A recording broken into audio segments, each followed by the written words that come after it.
20 datos sorprendentes sobre la antigua China. La antigua China, cuna de las mentes más brillantes y las culturas más influyentes de la historia durante más de 2000 años, en la antigua China nacieron algunas de las invenciones más revolucionarias de la humanidad. Desde estructuras monumentales hasta conocimientos profundos sobre la naturaleza, la ciencia y la sociedad, los antiguos chinos no solo crearían un imperio, sino una forma de pensar que perduraría hasta nuestros días. El misterioso zodiaco chino, signos, leyendas y ciclos anuales. Es un sistema astrológico que se basa en un ciclo de 12 años, cada uno asociado a un animal en específico, compuesto por la rata, el buey, el tigre, el conejo, el dragón, la serpiente, el caballo, la cabra, el mono, el gallo, el perro y el cerdo. Cada animal tiene características que se cree que influyen en la personalidad de las personas nacidas bajo ese signo. Por ejemplo, la rata es astuta y adaptativa, el dragón es valiente y apasionado, y la serpiente es sabia y misteriosa. Además de los animales, el zodiaco chino también incluye los 5 elementos, madera, fuego, tierra, metal y agua, que se asignan de manera rotativa a los signos, creando un ciclo de 60 años. El Año Nuevo Chino marca el inicio de un nuevo ciclo del zodiaco y se celebra entre finales de enero y principios de febrero, según el calendario lunisolar. Durante esta festividad, se realizan celebraciones como danzas del dragón, fuegos artificiales y banquetes. Se cree que el signo del zodiaco de una persona influye en su destino y personalidad y también en su compatibilidad con otros signos. Por ejemplo, el buey y la rata son considerados compatibles debido a sus cualidades complementarias. Una leyenda popular sobre el zodiaco chino cuenta que el emperador de Jade organizó una carrera entre los animales para determinar su orden. La rata, astuta y rápida, saltó desde la espalda del buey y llegó en primer lugar, lo que le dio el primer lugar en el zodiaco. Creadores del papel. Creado por el inventor chino Kai Lun en el año 105 después de Cristo durante la dinastía Han. Este invento facilitaría la recopilación de información, el cual hasta ese entonces se registraba en tablas de bambú y rollos de seda, materiales costosos y difíciles de transportar. Kai Lun buscaba una alternativa más accesible y ligera, experimentó con corteza de árbol, bambú triturado y trapos de tela, combinándolos con agua, hasta obtener un material flexible y resistente que pudiera usarse para escribir. La creación del papel se convertiría en uno de los secretos mejores guardados del Imperio Chino, solo los artesanos más hábiles y leales conocían el proceso, y aquellos que intentaban revelar el secreto arriesgaban sus vidas. No sería luego de 8 siglos en el cual la creación del papel se comenzaría a difundir a través de la ruta de la seda, llegando así a la India, Persia y más tarde a Europa. El papel no solo permitió una forma más económica y eficiente de registrar el conocimiento, sino que también abrió las puertas a la imprenta y a la distribución masiva de ideas. Así, lo que comenzó como un simple invento para facilitar la escritura, se transformaría en la base de la educación y comunicación moderna. La acupuntura, una práctica milenaria de la medicina tradicional. Surgiría como una de las principales prácticas de la medicina tradicional, con una profunda conexión con la filosofía y las creencias espirituales de la época. Se solía utilizar objetos de piedra, hueso y madera como instrumentos de perforación. Pero fue durante la dinastía Han cuando la acupuntura comenzó a tomar su forma más reconocible, el uso de agujas de metal. Los antiguos chinos creían que el cuerpo estaba recorrido por canales que conducían energía vital, conocidos como qi. Cuando esta energía se bloqueaba surgían enfermedades. La acupuntura consistía en insertar agujas en puntos específicos de estos meridianos para restaurar el flujo adecuado de qi y recuperar el equilibrio entre las fuerzas opuestas del yin y el yang. Fue fundamental en la medicina china durante siglos y a lo largo del tiempo se fue perfeccionando, una disciplina profundamente vinculada al sistema filosófico taoísta. Quienes creían que la salud dependía de vivir en armonía con la naturaleza de los principios universales del yin y el yang. A lo largo de los siglos la cultura de la acupuntura se extendería a otros países de Asia, como Japón y Corea, donde se adaptaría con algunas variaciones pero siempre manteniéndose enfoque en el equilibrio de las energías del cuerpo. Pies de loto, las mujeres de los pies vendados. Fue una práctica estética en la antigua China, donde se vendaban los pies de las niñas desde los 4 años para revisar su crecimiento normal y darles una forma pequeña y doblada, considerado un símbolo de belleza y estatus social. Esta tradición comenzaría en la dinastía Song y se extendería durante más de 1000 años. El objetivo de esta práctica era lograr que las mujeres consiguieran unos pies de aproximadamente 7 a 10 centímetros conocidos como lotos de oro que en esa época representaban elegancia y sumisión. El proceso causaba las deformidades y un dolor crónico, ya que a medida que el tiempo pasaba los huesos se rompían y se curaban de una forma anormal. Las mujeres de los pies de loto eran vistas como parte de la élite, mientras que las mujeres en esta deformidad eran consideradas de clases bajas. La práctica comenzaría a declinar a principios del siglo XX, especialmente tras la Revolución Comunista China en 1949, en la que se promovería la igualdad de género. El origen de la pólvora. Una de las inversiones más importantes de la historia, que causaría un gran impacto en la guerra y tecnología. Alrededor del siglo IX, durante la dinastía Tang, sería el resultado de unos experimentos alquimistas de chinos que intentaban crear un elixir de inmortalidad buscando la mezcla que le proporcionaría longevidad. En lugar de ello descubrirían una combinación explosiva de salitre, nitrato de potasio, azufre y carbón, los tres ingredientes principales de la pólvora. Inicialmente se utilizaría en fuegos artificiales, una tradición china que ya existía en la época ya que era valorada por sus efectos visuales y de celebración. Al comprender mejor sus propiedades, los chinos comenzarían a usarlos en el uso de armas de guerra. Durante la dinastía Song, la pólvora se empleó en la fabricación de cohetes, bombas de fuego y minas. Durante el pasar del tiempo, el conocimiento de la pólvora se fue extendiendo gradualmente fuera de China hacia el mundo islámico, y luego llegaría a Europa en el siglo XIII. Las expediciones mongolas jugarán un papel crucial en la transmisión de esa tecnología a través de Asia Central, y con la expansión del comercio la pólvora llegaría al continente europeo en el siglo XIV. Los dragones, un símbolo de poder. En la cultura china el dragón es una figura benevolente, vinculada a la imperialidad, la sabiduría y la protección. Considerado el emblema exclusivo del emperador, quien era considerado hijo del dragón, lo que le otorgaba un poder divino.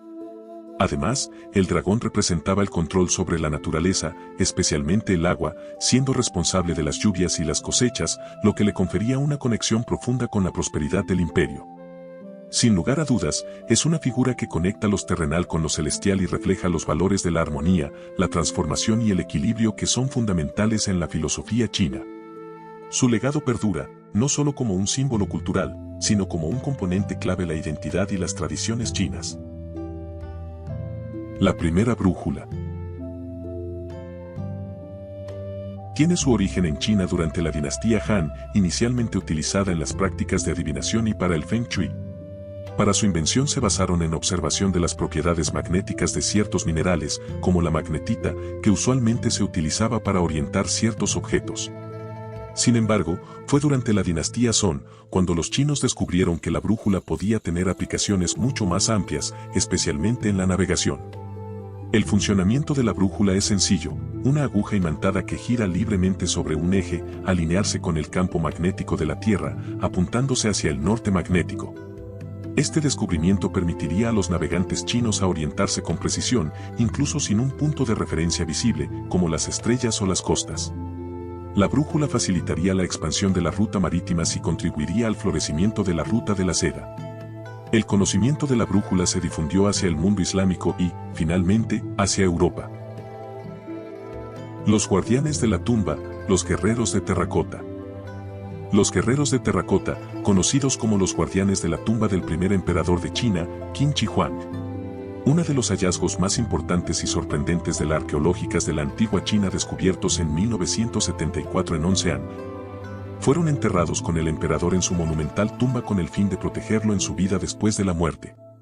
La tumba se cree que es una réplica de su imperio, siendo diseñada para asegurarse que el emperador no estuviera acompañado por un ejército que lo defendiera eternamente. Hechos de arcilla y creados para reflejar un ejército real. Cada figura es única, con finos detalles en rostros, vestimenta, posturas y armamento que tienen más de 8.000 figuras de guerreros, además de esos caballos y carros, que están distribuidos en varias cámaras subterráneas. En la cultura china, la muerte no era visto como un final, sino con una continuación hacia el otro mundo, por lo que los guerreros fueron concebidos para garantizar la protección del emperador en ese nuevo reino. El descubrimiento es considerado una de las maravillas arqueológicas del mundo y un testimonio de poder y la riqueza del primer emperador de China. La porcelana, símbolo de la perfección celestial. un emblema de la cultura china de tiempos antiguos. Considerada no solo una maravilla técnica sino también un símbolo de perfección celestial, las personas reflejaban la aspiración de alcanzar la pureza y la armonía en el cosmos. Un concepto fundamental en la filosofía china. Durante la dinastía Tang, los artesanos comenzarían a perfeccionar la técnica de la porcelana utilizando arcilla blanca de alta calidad, que se cocinaban a temperaturas extremadamente altas. No obstante, fue durante la dinastía Song cuando la porcelana alcanzó su máximo esplendor, con la creación de vajillas y objetos de una pureza y delicadez inigualables. No solo eran apreciados por su estética, sino también servían como símbolos de estatus entre las clases más altas. En términos simbólicos, la porcelana también fue vista como una representación de la armonía y el equilibrio de la vida, conceptos fundamentales arraigados a la tradición filosófica china, en el confucianismo y el taoísmo. Se valoraba la estabilidad y la unidad de las fuerzas opuestas, algo que se reflejaba en la pureza y la perfección de las piezas de porcelana. Uso del arroz como medio de pago. El arroz no solo fue utilizado como un alimento esencial, sino que también funcionaba como medio de pago en varias transacciones económicas. Debido a su vital importancia como fuente de sustento y su valor simbólico, el arroz se utilizaba en diversas formas de comercio e intercambio, especialmente en tiempos y regiones donde el acceso a monedas de metal era limitado. Sería a partir de la dinastía Tang, en la que se institucionalizó su uso como forma de pago de impuestos y en la compensación de trabajadores y soldados. Este sistema era práctico, ya que el arroz no solo representaba un recurso alimenticio vital, sino también un medio de intercambio tangible y accesible para la población. Poseedor de un valor simbólico de prosperidad y fertilidad, relacionado con la agricultura y el bienestar social, su uso como moneda reflejaba la conexión entre la economía y los ciclos naturales de la tierra. A pesar de que, con el tiempo el uso de monedas de metal y papel moneda comenzó a predominar durante la dinastía Song, el arroz sigue siendo utilizado en áreas rurales y en intercambios más simples. El uso de los palillos. El uso de los palillos se remonta a más de 3000 años. Originalmente los palillos fueron creados durante la dinastía Shang y se utilizaban principalmente para cocinar y servir alimentos, no tanto para comer. Con el tiempo, se adaptaron como utensilios para comer, especialmente durante la dinastía Zhou, donde se volvieron populares entre las clases más altas. Tradicionalmente los palillos se fabricaban de madera, bambú, marfil o metal, y tienen una longitud de grosor específico que facilitan su uso. Su diseño simple y funcional refleja la filosofía china de la armonía y el equilibrio, elementos fundamentales en la vida cotidiana. Utilizarlos no solo es una cuestión de etiqueta, sino también de una práctica cultural profundamente arraigada en la sociedad china. La manera en que se manejan los palillos refleja el respeto y los modales, con reglas claras sobre cómo comer de manera apropiada. También están asociados con principios filosóficos como el equilibrio y la moderación, conceptos claves en el confucianismo y el taoísmo, convirtiéndolo en una práctica que promueve la armonía y el respeto hacia la comida y la comunidad. Beijing, la ciudad prohibida. Beijing, la capital de China, alberga uno de los monumentos más emblemáticos de la historia china, la ciudad prohibida. Esta imponente estructura, que sirvió como residencia de los emperadores de las dinastías Ming, 1368 a 1644, y 1644 a 1912, fue el centro del poder imperial durante casi 500 años. Conocida también como el Palacio Imperial, la Ciudad Prohibida es un vasto complejo arquitectónico compuesto por casi 1000 edificios y rodeado por un gran foso y una muralla de 10 metros de altura. La Ciudad Prohibida fue construida entre 1406 y 1420 bajo el mandato del emperador Yong de la dinastía Ming, quien la diseñó para reflejar el orden cósmico y el poder divino del emperador. Solo el emperador, su familia y su corte podían ingresar a este exclusivo recinto, de ahí el nombre de Prohibida. Además, estaba rodeada por un enorme muro que simbolizaba la separación entre el poder imperial y el pueblo común.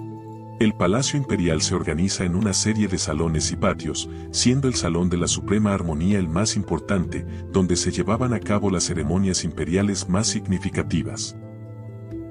El té, una bebida milenaria. Siendo de la bebida más antiguas y representativas de China, con una historia que se remonta a más de 5000 años.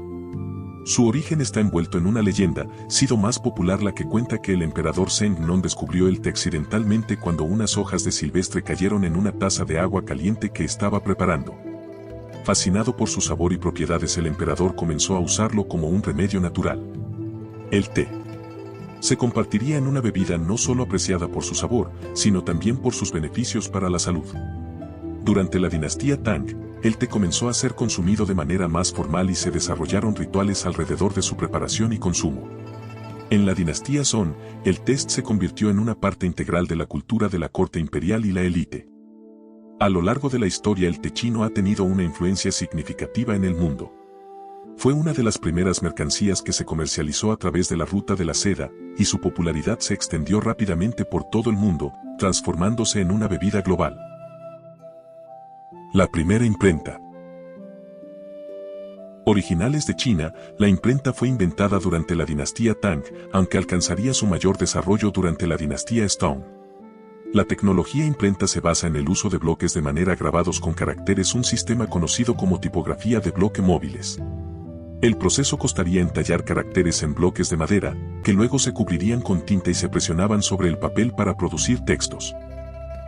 Fue un avance significativo respecto a la escritura manual, permiten una producción más rápida y la creación de copias de libros, documentados y textos sagrados, especialmente los relacionados con el budismo. En el siglo XI, el inventor chino Bi Zheng perfeccionaría la tecnología mediante el uso de bloques de caracteres móviles hechos de arcilla cocida, lo que permitiría un proceso aún más eficiente al permitir la reutilización de los mismos caracteres para diferentes textos. Este avance fue crucial para la difusión del reconocimiento en China medieval y, en general, en el mundo. La Gran Muralla China. Su construcción comenzaría en el siglo VII a.C., durante el periodo de los estados guerreros, pero la muralla tal y como la conocemos se desarrollaría principalmente durante la dinastía Ming. La Gran Muralla no es solo una estructura única, sino un sistema de murallas interconectadas, torres de vigilancia, fortalezas y barreras defensivas que se extienden a lo largo de aproximadamente 21.000 kilómetros a través del norte de China, desde el mar de Bohai en el este hasta los desiertos de Gobi en el oeste. Su objetivo principal sería el de proteger al imperio chino de las invasiones de pueblos nómadas y guerreros de las estepas, como los mongoles y los Xiongnu, y controlar las rutas comerciales. Además de su función defensiva, la muralla china también desempeñaba roles como símbolo de poder y control imperial, ayudando a consolidar el terreno del imperio chino. Se utilizaba para comunicarse entre las diferentes zonas del imperio mediante señales de humo o fuego desde las torres de vigilancia. En tiempos de paz, las murallas también ayudaban a regular el comercio a lo largo de la ruta de la seda. Gracias por ver el video. Si te gusta la historia o quieres saber más de ella, no dudes en suscribirte y activar la campanita para que así YouTube te notifique cada vez que suba un video nuevo. Por ahora me despido.